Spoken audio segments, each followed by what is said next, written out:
पश्चिम बंगाल सहित कई अन्य राज्यों के चुनाव खत्म हो चुके हैं, लेकिन अब सबकी नज़र है उत्तर प्रदेश के चुनाव पे, जो कि 2027 में होने वाला है। और चूंकि चुनाव की तारीखें लगातार पास आती जा रही हैं, इसी वजह से आरोप प्रत्यारोप के दौर भी शुरू हो गए हैं। अगर हम कानपुर की बात करें तो यहाँ पर भाजपा के जो विधायक हैं बिठूर से अभिजीत सिंह सांगा, उन्होंने सपा के नेता के ऊपर एक बड़ा आरोप लगाया था। उन्होंने टोपी की बात करी थी। तो सबसे पहले तो हम आपको ये दिखा देते हैं और सुना देते हैं कि अभिजीत सिंह सांगा ने क्या कहा था।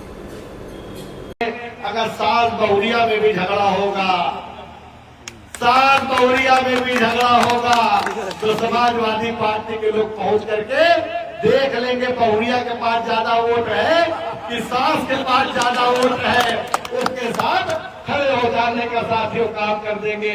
अभी हमारे चिल्ली गांव में हमारे पंडित जी लोगों का, कुशवाहा लोगों का विवाद हो गया।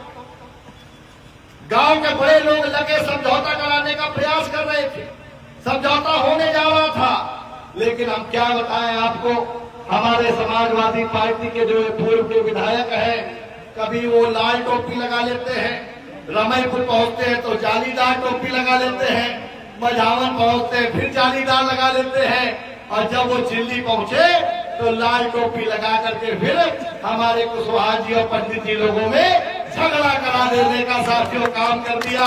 लेकिन मैं उनको बताना चाहता हूं, तुम चाहे जितना भी जात के नाम पर समाज को बांटने का काम करो, मैं मानता हूं कि भड़काना आसान काम है, लेकिन हमारी जिम्मेदारी सबका साथ और सबके विकास की है।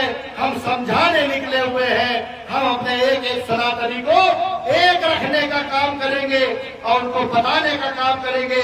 तुम पहलगाम के हमले को याद रखना, जब पहलगाम के हमले में हमारे पर्यटकों को, हमारे सेनानियों को पहलगाम में जब आतंकवादियों ने गोली मारी थी, तो उनसे ये नहीं कहा था कि तुम पंडित जी हो, उनसे ये नहीं पूछा था कि तुम पिछड़े जात के हो, उनसे ये नहीं पूछा था कि तुम दलित समाज के हो, केवल उनसे ये पूछा था कि तुम हिंदू हो कि मुसलमान हो। और अगर उसने बता दिया कि मैं हिंदू हूँ तो उसके सीनों को गोलियों से छलनी कर देने का काम कर दिया था। तो मैं आप सबसे यही कहने आया हूँ कि हमको, आपको, सबको एकजुट होकर के, एक रह करके इस देश को एक रखते हुए मैं तो इसके लिए भी कहता हूँ कि हमारे हिंदू हो या मुसलमान हो, वो मुसलमान भाई जो अब्दुल कलाम को मानते हैं, वो मुसलमान भाई जो अब्दुल हमीद को मानते हैं, वो मुसलमान भाई जो सोफिया कुरैशी के जज्बे को सलाम करते हैं, हम ऐसे मुसलमान भाइयों को भी सलाम करने का काम करते हैं। अब राजनीतिक हलकों में ये बात कही जा रही है कि ये जो टिप्पणी की गई थी, ये समाजवादी पार्टी के नेता मुनीष शुक्ला के ऊपर की गई थी। मुनीष शुक्ला समाजवादी के जिला अध्यक्ष थे, समाजवादी पार्टी के ग्रामीण के, और उन्होंने अभी हाल ही में इस्तीफा भी दे दिया है। और वो पहले बिठूर से विधायक भी रह चुके हैं और अब एक बार फिर से बिठूर की तैयारी कर रहे हैं। और इसी बात को लेकर ऐसा माना जा रहा था कि ये जो टिप्पणी है सांगा की, ये की गई थी मुनीष शुक्ला के ऊपर। तो उस पर मुनीष शुक्ला ने पलटवार करते हुए क्या कहा है, चलिए अब आपको वो सुनाते हैं। तो लाल टोपी तो हमारी थी, लाल टोपी हमारी है और लाल टोपी हमारी रहेगी। इनको जनता सबक सिखाएगी और 2027 के चुनाव में अब की परिणाम इनको पता चल जाएगा। भारतीय जनता पार्टी को पता चल जाएगा, उनके नेताओं को पता चल जाएगा। वो कह दीजिए तो उन्होंने कितनी टोपी बदली। वो बसपा से आए सपा में, सपा से गए कांग्रेस में, कांग्रेस से गए भाजपा में। तो जाली टोपी तो वो लगाते रहे ना, वो तो बदलते रहे। हम तो समाजवादी पार्टी में थे, समाजवादी पार्टी में हैं, समाजवादी पार्टी में रहेंगे।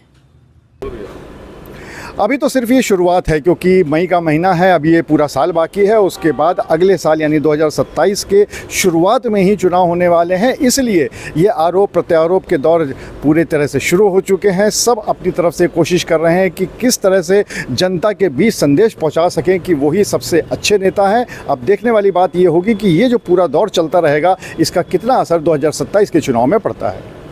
अनुराग अग्रवाल, TV9 कानपुर। मुझे डायबिटीज़ है। मेघदूत मधुशून्य ये हाई ब्लड शुगर और ब्लड प्रेशर को कंट्रोल तो करता ही है, साथ में ये मुझे काफी एनर्जेटिक रखता है। मेघदूत मधुशून्य खाओ, फिट एंड फाइन हेल्थ बनाओ।